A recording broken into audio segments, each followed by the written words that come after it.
Hey guys, it's Nick from GMInsideNews.com. I'm inside my 2012 Cadillac SRX tester. Obviously it's at night. Just going to do a quick look at the interior of this vehicle during the nighttime.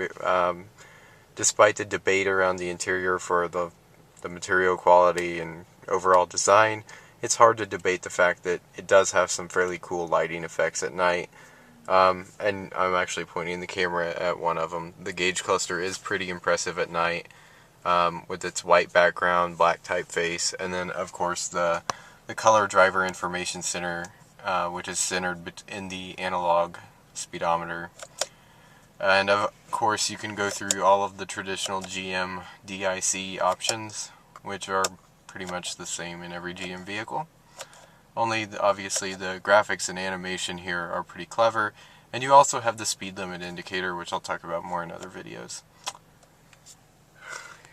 Also, in the way of lighting, the other main feature here in the SRX is the ambient lighting, which is going to just barely show up, if at all, under the wood trim along the door panel, and then along the vent underneath of it. If we go around here, it's all along the dash, passenger side door, and that trend continues in the rear as well. We've also got a very light ambient lighting in the wheel wells, or not wheel wells, the foot wells, sorry.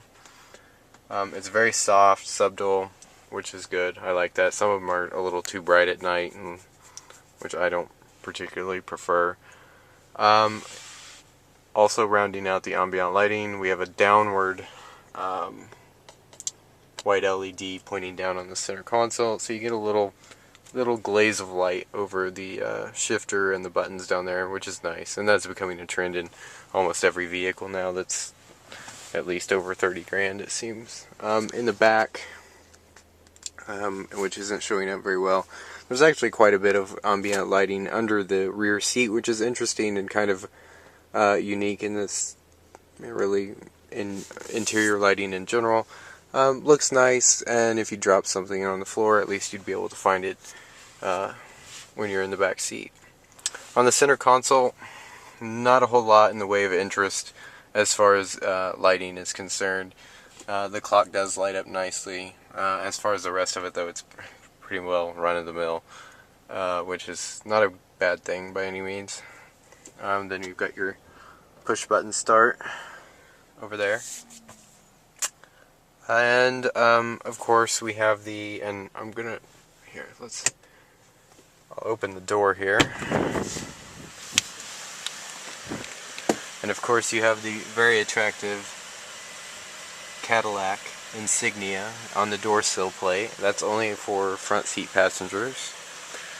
And I've noticed when you open the door to the SRX at night, all of the ambient lighting, the door sill plate, and the center stack all light up, and then maybe half a second, 1 second later, then the dome lights fade in. It's kind of a dramatic entrance for this car, and it's definitely very Cadillac.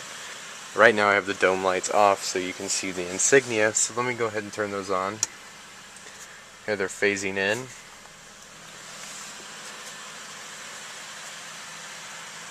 The car is very well lit, that's for sure. One thing I really like are the puddle lamps mounted under the door, and those aren't just on the front seats I found, or front doors, sorry. They're also on the rear, which is very impressive and kind of unusual. So that's the nighttime lighting in the 2012 SRX.